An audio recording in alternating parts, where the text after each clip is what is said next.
All right. Welcome to this session of the 2025 Northwest Interlibrary Loan and Resource Sharing Conference. Today's date is September 10th, 2025. This session is titled It Costs What? IFM Fees, Postage, and Reciprocal Agreements. And it will be presented by Sam Lohmann, Washington State University-Vancouver, the Reference Coordinator and Information Access Librarian, as well as Christopher Wiley-Smith, Washington State University-Vancouver, Interlibrary Loan and Reserve Specialist. My name is Megan Horn, and I am the convener for this session. So please let us know if you can't hear or see the shared screen for those of you online. This session is being recorded with permission from the presenters, and we plan to make these recordings available once captions have been added. Expect an email from Whova when the recordings have been posted about 3 weeks after the conference. We will take questions at the end of the session from the room and from virtual attendees on Whova. Our virtual colleagues should post questions on the Whova Q&A tab, and don't forget to upvote your favorites. After the session, please complete the survey to enter our prize drawing, which is open to all attendees. If anyone in the room is logged into Whova, please remember not to start this presentation on your device. And now I will turn the session over to our presenters. Thanks. All right, thank you for being here, folks that are here in person and online. Our presentation is It Costs What? IFM Fees, Postage, and Reciprocal Agreements. We initially proposed this as a panel, and we're hoping to get some other institutions to share their experiences, but couldn't find any takers at that time. So we're going to share our experience and then hope to open it up to the room and hear from all of you. So a little bit about us. My name is Sam Lohmann. I am the Reference Coordinator and Information Access Librarian at Washington State University-Vancouver, just across the river from Portland. And this picture on the left is my 3 cats. And I'm Christopher Wiley-Smith. Oh, wait, I just realized that it only says Wiley on there. And I'm at the same location, and I do interlibrary loan and reserves. So we have some poll questions you may have seen. There's the QR code for them, and they're on Whova, and I'll just run through them really quick. Do you think IFM charges are necessary and essential for ILO functions? Do you make borrowing decisions based on those costs? And do you rely on reciprocal agreements to manage or avoid fees? Also, do you charge IFM, and do you ever ask your patrons to pay for the IFM or other costs that you may have? And if you would like to fill out the survey in the room, please do go to Whova, but don't join the Zoom meeting. Or at least don't turn on the sound. At least don't turn on the sound. So a little bit about our library. We are WS2 and OCLC. We're a fairly small campus with about 2,500 students and approximately 37,000 print volumes. That was a bit of a guess between both of us. We're part of a multi-campus land grant research institution, which also includes NT1, which is Pullman, EI1, that was Spokane. Tri-Cities. Okay. And then WS7, which is Spokane. We do ILL using Alma Resource Sharing, Rapido, and Rapid ILL. Sam came up with the Ex Libris Vortex and OCLC World Share. We're also members of the Orbis Cascade Alliance and GWLA, which is Greater Western Libraries Alliance, and LIVIS, Libraries Very Interested in Sharing. So this is some of the recent history for us. We have a long history as a free lending institution, and we have separate OCLC locations with Spokane, Tri-Cities, and Pullman. Back in 22-23, there was a switch to Ex Libris Rapido, and that was completed around September 2023. At that time, we retained the OCLC option with Iliad as a last resort for the unfilled requests, and continued lending via OCLC. There was a need to respond to an increase in requests in last year. And during that time, Pullman decided that they were going to introduce IFM charges kind of across the board, just as a way to mitigate the requests. And we chose at that time to stay as a free lender. And just this year, we switched to WorldShare, dropped Iliad, and WorldShare is now our last resort system. So a little bit about how we got interested in the topic of lending fees. It came up because we were noticing some anomalies with IFM billing from some of our partners in Greater Western Libraries Alliance. We have a reciprocal agreement in that group that we don't charge each other fees, but we were being charged by several of the libraries. And so we were investigating that, and as a result of that, just kind of tracking the fees more closely than we had been. And then we were also having discussions with our colleagues on other campuses about the pros and cons of IFM fees, because as our colleagues at the Pullman campus, which is a much larger library, were adjusting to this different workload, they were talking about implementing fees.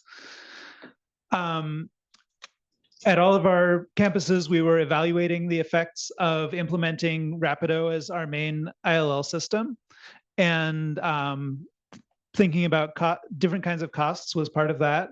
But we were also wondering if just kind of the overall picture of our ILL ecosystem might be changing, and whether ILL practices and attitudes around fees might be a little different than they were 10 or 20 years ago, which is why we wanted to have a panel to get other people's opinions. So a little bit about the idea of reciprocal agreements and free lending and some background. I'll start with definitions. So when we talk about free lending policies, we mean documented policies to lend materials or supply copies at no charge, even if there isn't a reciprocal agreement. With reciprocal agreements, we're talking about agreements between two libraries or within a group of libraries, either to lend for free or to follow other lending or borrowing practices. So it doesn't have to be about fees. It could also be about like shipping using a certain system or something like that. And IFM is the Interlibrary Loan Fee Management System, system of debits and credits run by OCLC to track lending fees between institutions, but it's also shorthand for those fees themselves.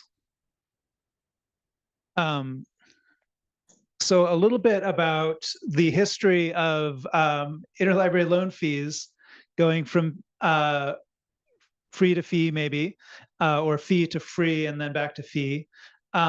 We found a really interesting article from 1997 by Christopher Wright about the history of charging for interlibrary loan, who summarizes it as saying, it appears that before the Second World War, librarians viewed lending in a straightforward cost-benefit terms and refused to attach moral stigma to charging. The problem was that collecting money was usually more trouble than it was worth. After the war, the picture changes, and for a period, we viewed free interlibrary lending as sacrosanct and condemned the idea of charging. This fashion seems to be changing in favor of charging again. So that was in 1997. So kind of going back to when ILL was first formalized in the US with UC Berkeley in 1898, you didn't see ILL charges until the 1930s. They were kind of introduced during the Depression, I think mostly by larger institutions that were doing more lending than borrowing and wanted to recoup some of those costs. Post-World War II, there's a huge expansion of ILL across the US as part of an expansion of higher education in general, and a lot more interlibrary lending all of a sudden. And free lending is kind of seen as sacrosanct or as a duty or the right thing to do. But also it was just too expensive to keep track of all that billing. It wasn't worth the time. So you didn't really see a lot of charging until the later 1990s when OCLC had electronic systems for interlibrary lending and started to use the system of debits and credits that we still use, IFM, to keep track of the costs. And then it became a little more practical for libraries to start charging. Some of the stigma went away. And then we kind of get to our current environment, which we weren't able to find a whole lot of data about. But we've definitely seen, after that change in the 1990s with a bit more IFM, there was also still a very strong movement for free lending. There's the Elvis Group in OCLC, Libraries Very Interested in Sharing, that was founded in 1993 by Illinois State Library. Got up to a membership of about 3,000 libraries in 2012. I'm not sure what the number is now. Would be curious if anyone knows. There's also Rapid ILL, started as under the name Fast Flood by Colorado State University, actually in response to a flood at the library that damaged a lot of collections and necessitated a new approach to interlibrary loan. Renamed Rapid in 2001, now owned by Clarivate and incorporated into Ex Libris Rapido. So those are just some developments that kind of contribute to where we might find ourselves today. Talking about reciprocal agreements, there are different kinds depending on the situation. They could be agreements between individual libraries, consortial agreements, like in the Northwest, we have Summit for the Orbis Cascade Alliance, and our library is also a member of Greater Western Libraries Alliance. There can be standardized agreements, groups, and lists, like the Film Group for lending audiovisual materials, or the OCLC Express Group. There could be also agreements as a condition of using a vendor or a platform. So we can think of Rapid membership as a kind of reciprocal agreement where we're all doing no charge lending. Same thing with Rapido. So our library at WSU Vancouver primarily practices free lending and borrowing as a result of a bunch of different reciprocal agreements. We do Summit borrowing for physical items through Orbis Cascade Alliance. We do no charge borrowing for both digital and physical with Rapid ILL and Rapid R. And we participate in the Rapido pods for physical items too.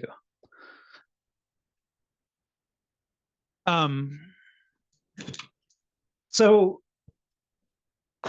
we think that some of you, our colleagues, might be seeing these kinds of changes too, kind of a patchwork of agreements and fee-based borrowing. We're all working in institutions where budgets and journal subscriptions are shrinking, which means researchers are relying more and more on ILL.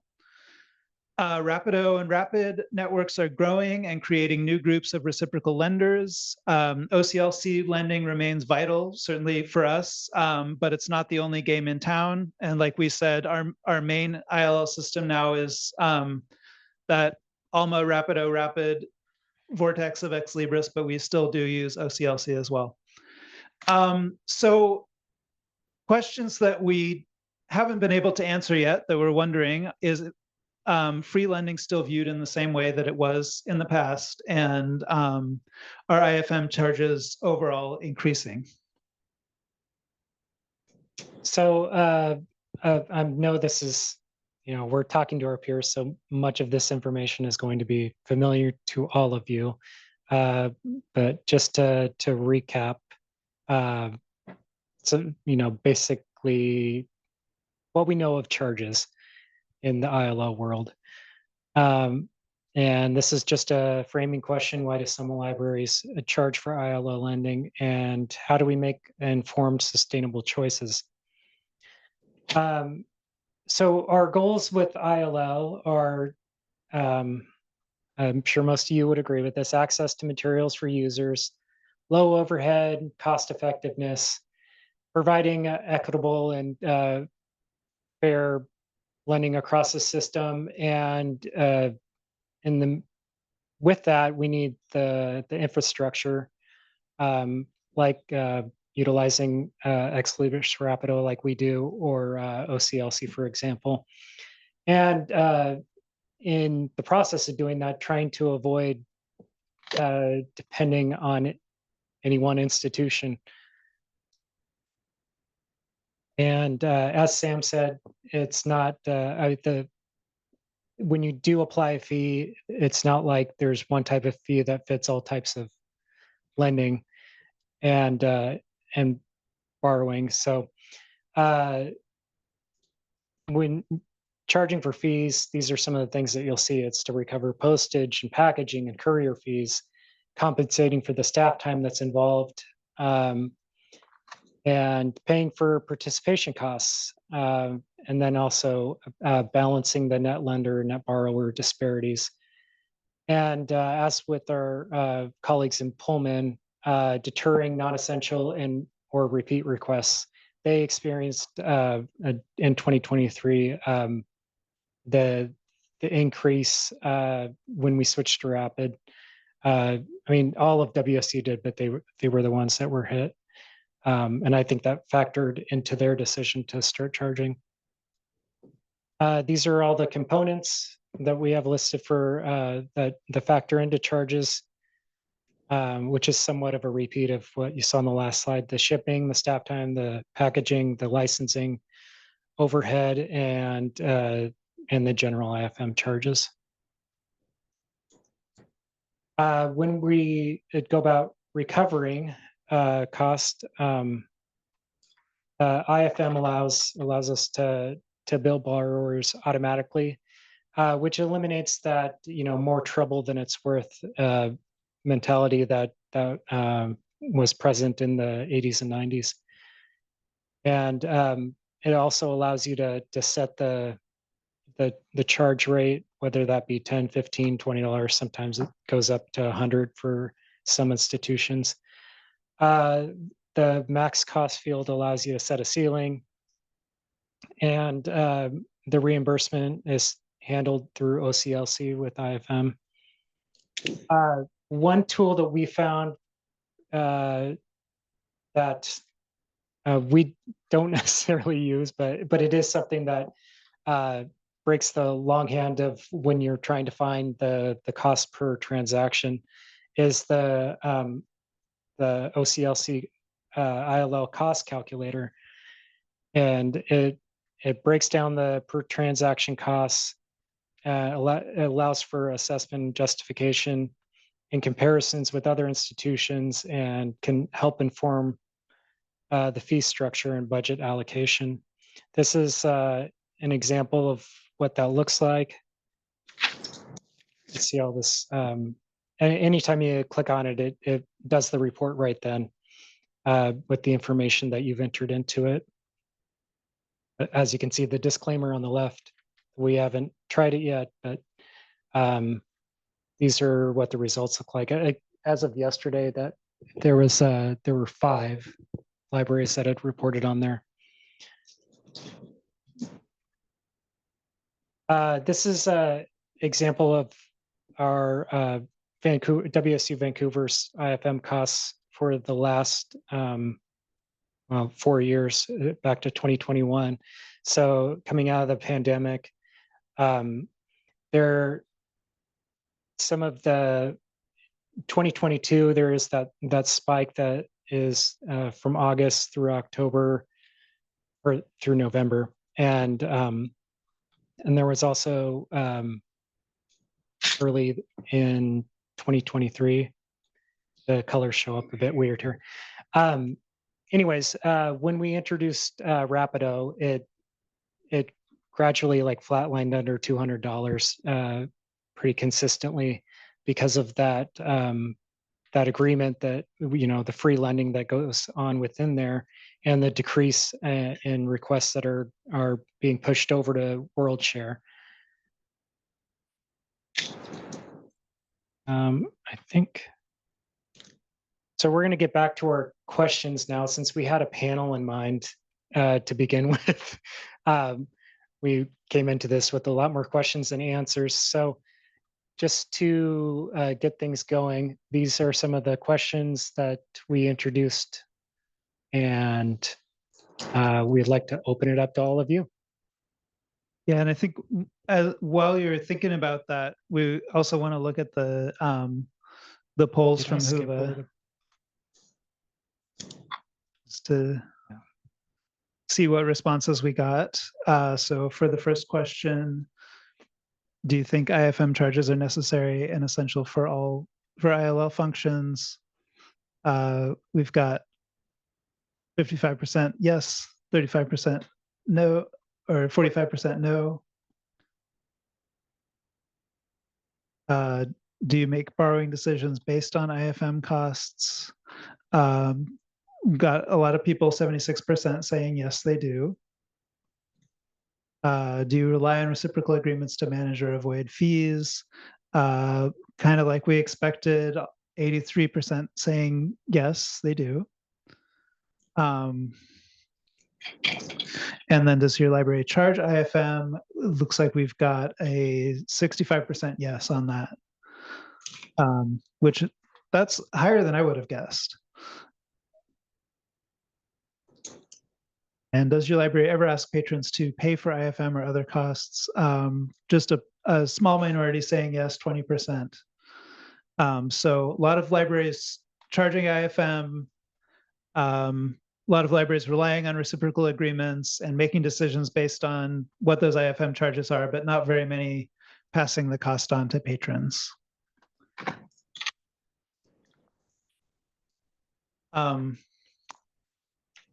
So I think with that in mind, we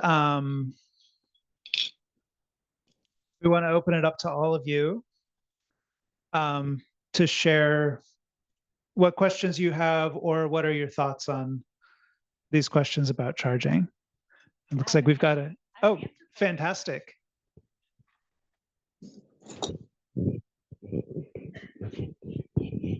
I looked it up and reliable source says 2,700 and counting active Elvis members. Okay, so it's gone down in the last 700? decade. Yeah, it was at 3,000. 2074. Yeah. Yeah. That's not what I just saw. Oh, Policies interesting. directory? Okay. Yeah, I looked on the. Wow. Oh, the state of Illinois doesn't manage it anymore. OCLC manages it. Okay. That was Dave Fisher. I can give a small answer about why the number went down. So the number slightly went down because I remember when I did a project trying to get a routing at City of Seattle done by time zone in accordance with before OCLC took things over.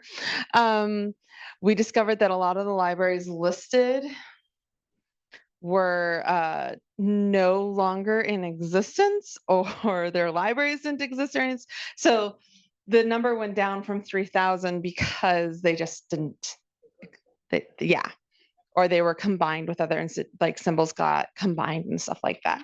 We also started reviewing data. So we started looking to make sure people who were in Elvis actually, we started reviewing all the data when we took it over. So we started making sure all the people who were in Elvis actually were conforming to that, were actively lending, and were supplying free of charge.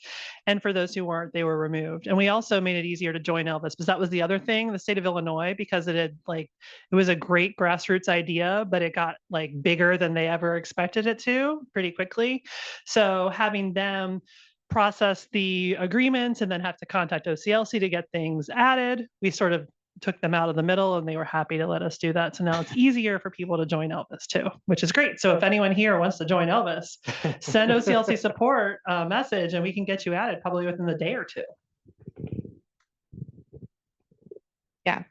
So I will clean ask up. a question from our online group, if you don't mind. And it's, what are the advantages to using multiple ILL services, and how much lending borrowing does an institution need to do in order to make that feasible necessary? I think that's trying to figure out the whole, like using Rapido and WorldShare and I don't know. I think it's kind Orbis of what Cascade fits your budget, really.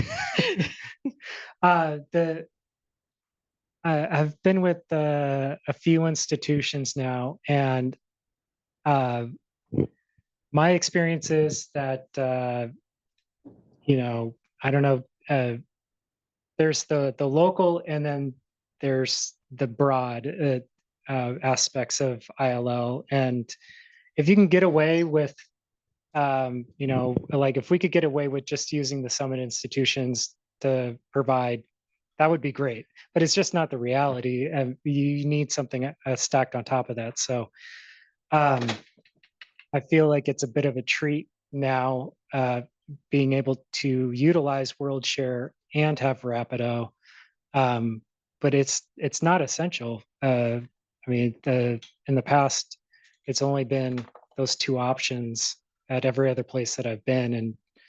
And please share your experience, because I think you can get away with two, but three's kind of a treat. So somewhat related to that and your first question, is free lending still viewed in the same way, is a fascinating question, because the Greater Western Library Alliance RSCD reps actually discussed this year. Like, does this still matter? What is our core purpose for existing? And it basically came down to reciprocal borrowing is the name of the game. We want to be able to lend and borrow for free. We don't necessarily do that to everybody, but we do that to a lot of people. And I know that at our shop, we have a decision tree. So we'll go first through the Greater Western Library Alliance schools based on geographic proximity. Then I believe it's OCLC Express next, then Rapid, then Amigos, then Elvis. And if we absolutely positively can't get it through any of those consortia, anybody else. Yeah. But it's still all about what can we do for free? How can we help other people? How can we make this be the best thing we can?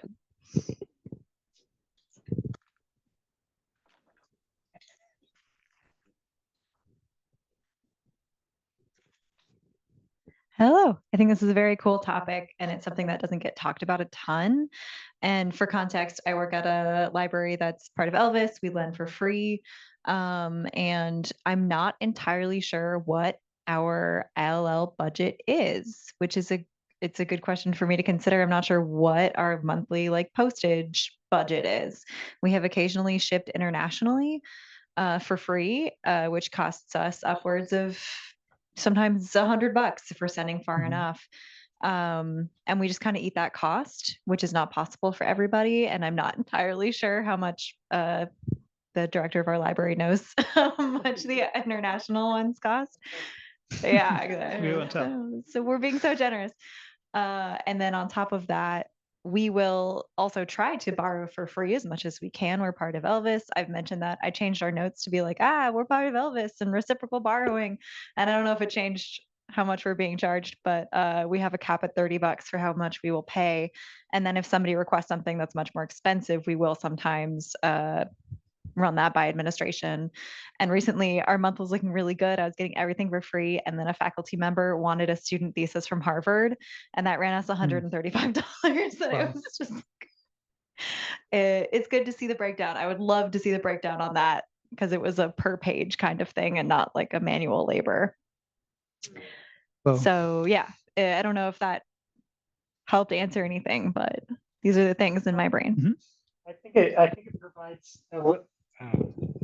think it provides some good detail as to how it happens. I mean, it seems like we're all amongst friends, and as far as the values go, we want to share with one another and provide free services to one another to provide, to give these materials to our patrons. And supporting faculty, they will request obscure materials. And to get those, that typically does involve some kind of charge, and it can be steep. And, I'm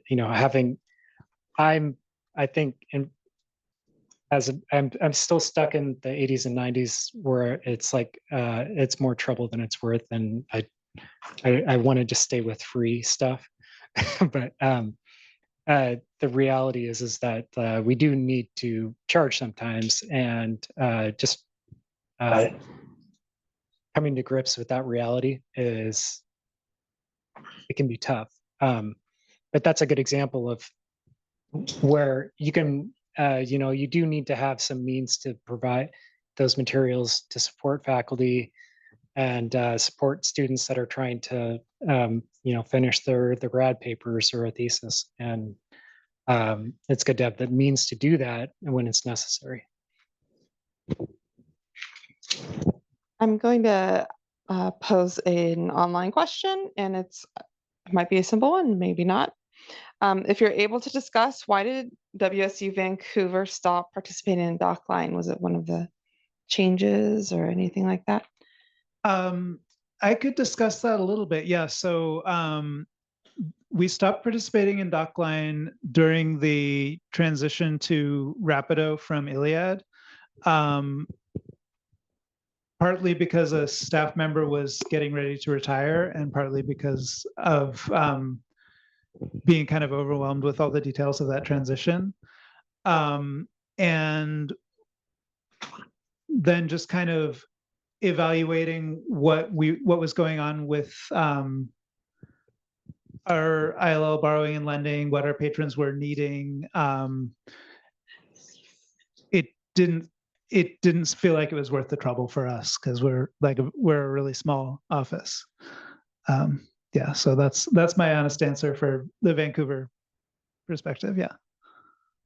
I would like to, Marta Ambrosiak, I am from New York Medical College, and I would like to tackle a little bit the question, why do some libraries charge for ILL lending?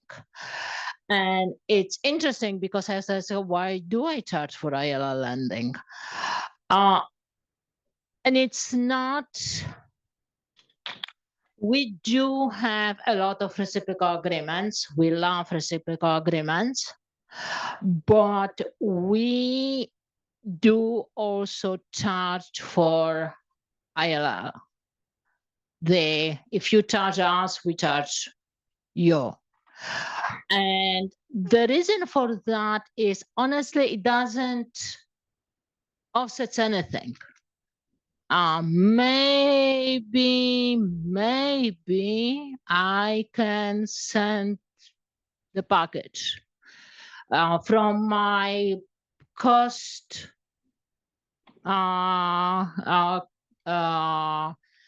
cost analysis I did for last year. We probably made I don't know, a couple of $100 in a year, so it doesn't offset anything. What it does, though, is prevent. I am a little bit worried that our small medical institution is going to be swamped by lending, especially article requests. And I have very limited capabilities in terms of staff and system. It probably is going to be not good for my institution. That's all into it. Mm-hmm. So a little bit slowing down the article come. Yeah, I think that was very much the motivation for the Pullman campus to start charging IFM too, because they were seeing a really big volume through Rapido, which is all free lending, but then also getting the same volume of lending requests in OCLC, and they wanted to kind of clamp that down to help with their staff time, and they've been happy with that decision. Hi, I work for a kind of unique organization. So in New York State, and the folks over here know about this probably, but we have something called the Empire State Library Network. And there are 9 councils that cover all geographic regions in New York State, and they kind of serve as like librarians to the librarians. So we cover like services that the libraries themselves can't cover. So I work on the Central New York chapter, but there's ones all throughout the state, and we do things like grant funding and resource sharing for all types of libraries. So public, academic, museums, historical societies, the whole thing. So that's kind of like its own unique thing. Like I pick that stuff up for places that can't do this themselves. And I'm also the only person out of a 5-person staff that does this. So I have some like unique challenges.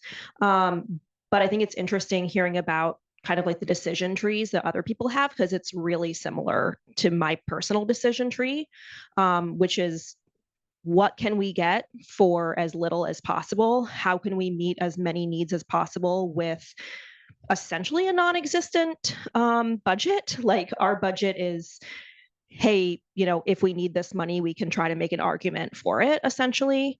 And we also aren't a library. We're a nonprofit that supports libraries, so we don't lend. So there's kind of no way for us to give anything in exchange. You know, it's not like if you give this to us for free, we'll give you something for free. There's nothing for us to give. So, you know, we use OCLC, we use DocLine, we use like different services, but what it comes down to often is asking for like loan forgiveness, and actually calling institutions or emailing them and explaining like who we are and what we do and seeing if exceptions can be made. And it's surprising how often the answer is yes. I would say it's like 85 to 90% of the time, which is really encouraging to me.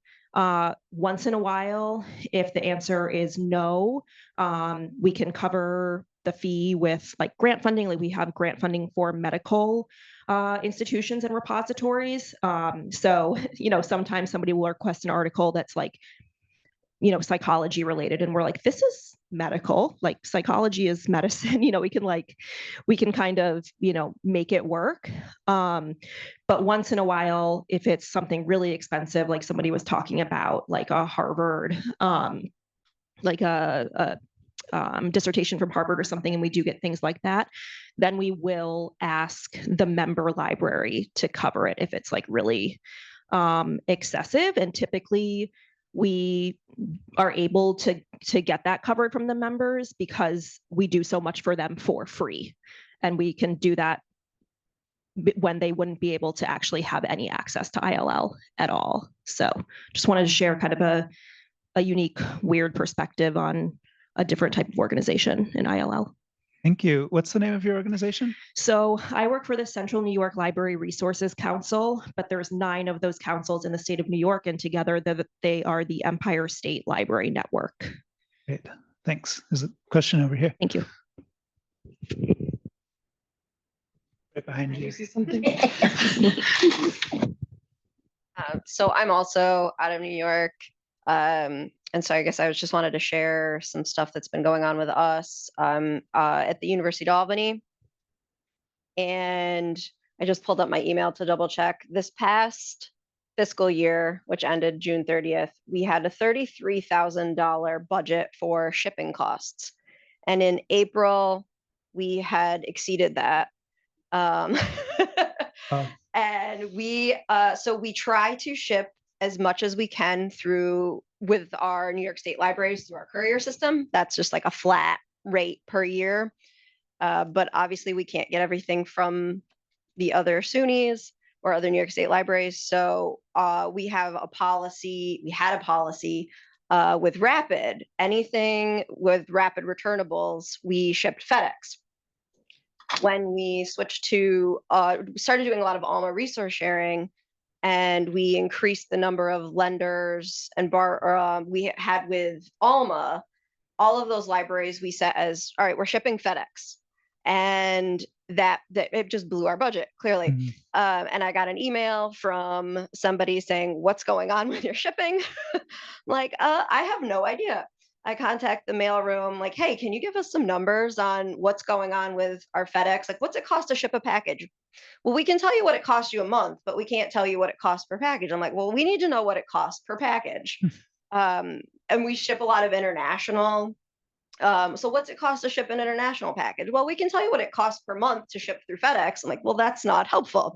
Then a book gets destroyed, and it was going to, I don't know if it was Boston College or the University of Boston or something like that, which is not that far from Albany, like 3 hours maybe. I reached out to the mailroom I wanted to file a claim. I reached out, how much did this cost us? So I can get reimbursed for the shipping charges as well as the cost of the book. And the shipping charge was something like what, $25 or $30 to ship to Boston, like 3 hours away. Wow. I'm like, how is that possible? Well, that finally got our mailroom to like, what's going on here? And they figure out, oh, well, there's these out of network charges. Oh, we do distance services for our students. So we ship to them through FedEx. Oh, well, there's residential charges that they're charging extra. It's costing us probably $20 to $30 to send a package through FedEx. And nobody knew this for the last couple of years until I started saying, what's going on? Well, So then we made a switch in late April to everything's going USPS now, no more FedEx, which means that everything's going to be slower. It means we aren't filing claims if things go missing. So there's like all of these weird things we have to take into consideration. And one of the other things that we ended up doing is increasing our IFM. So we charge $15 to anybody that's not Elvis, or that we isn't in the SUNY network, or whatever our IDS libraries, whatever reciprocal agreements we have. And we've been charging international libraries $15, and finding out, oh, it costs $50, $60, $70, $100 to ship something internationally, and we're only charging them $15 for it. So we upped our IFM charge now for international shipping to $30, which I still don't know is, I don't even like doing that, but at the same time, we're a state school, so all of our money is, from state funding, and we can't really afford to be sending all of these books all over the world for free. Unfortunately, as much as I would love to do everything for free, I try to be more generous with our articles, even though I guess in reality, our database subscriptions are much more expensive than our physical books.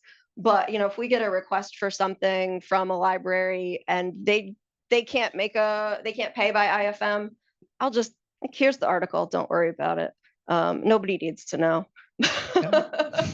But yeah. So yeah, I don't know. It's definitely tough, the cost of things and not really knowing where your money's going. That's a fine example of that, of not knowing where it's going until you start looking. Yeah, I was going to bring up that a lot of the Canadian libraries I know charge $35 for their IFM, partly because of like going over the border and what they have to charge. So I say it's fair game. If you charge us that, why I'm going to charge you that. That's kind of how I always go on that. But like, yeah, articles, it's internet.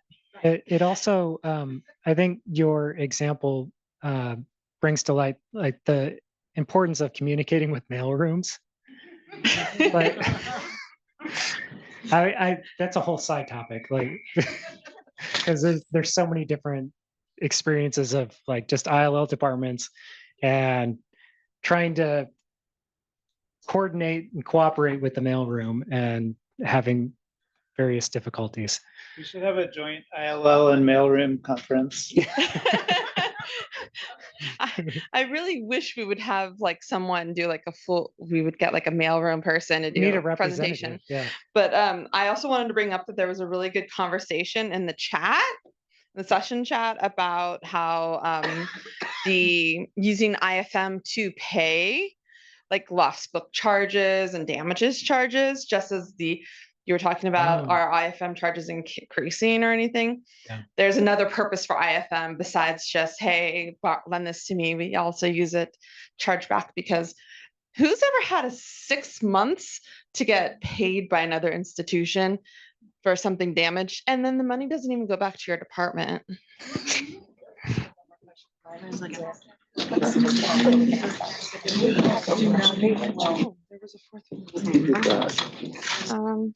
We're starting to use FedEx recently, and we're shocked by the remote area surcharges. The books aren't leaving our state, and the price still doubles. Do other libraries see this too? And it sounds like there is. Yes. And then there was a question that I got kind of tongue-tied on. Yeah, I saw that one too. There's a question that was a little tongue-tying for me. I'll try to read it for you. Okay. For larger institutions, the possibility of getting into an agreement with getting into an agreement with substantial disequilibrium is cause for worry. Have you surveyed any agreements of the old end of year single payment transaction count type? That was the part that I know. Yeah, I didn't know what that meant either. Yeah. Can you say it again? For Not larger that you want to. institutions, the possibility of getting into an agreement with substantial disequilibrium is cause for worry. So you lend more versus them lending to you more. Oh, yeah. Have you surveyed any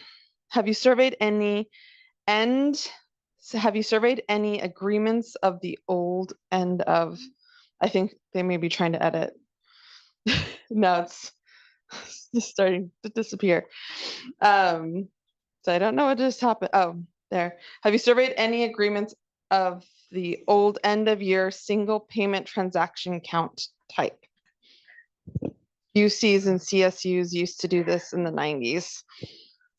And the person. Great question. No, we have not looked into that, but that seems like that fits interestingly with the history we were talking about of kind of like IFM developing and suddenly libraries being a little more motivated to charge. But it sounds like there's an older system with end of the year charges, and maybe libraries are still using that. Is that part of the question, or we don't know? I don't know the answer to that either, but interesting for sure. All right. Well, thank you guys for attending this session. Please complete the post-session survey in Whova, which you can access from this QR code or the link in the session chat. The link is also in the session description. The NWILL Planning Committee and our presenters appreciate your feedback. And if you want to continue the conversation, you can use the chat within this session or the Whova community section.